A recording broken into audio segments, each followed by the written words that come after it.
Sir, ano po ang mangyayari kapag na-dismiss? O kaya will assume na sa PNP Academy yung tinutukoy mo. Ibig sabihin nito, removal from the service or the academy. Maraming dahilan kung bakit nadidismiss ang kadete. Pwedeng failed subjects, medical reasons, nagkaroon ng parental obligation habang kadete pa.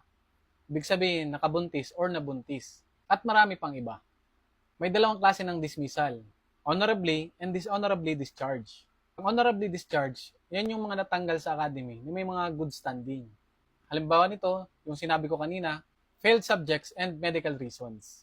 Kapag honorably discharged, hindi maapektuhan ang reputation ng na-dismiss na kadete pag maghahanap siya ng future opportunities. May mga opportunities kasi or trabaho na hindi pwede na may dishonorably discharged. Possible na makapaghanap pa sila ng ibang opportunity at trabaho.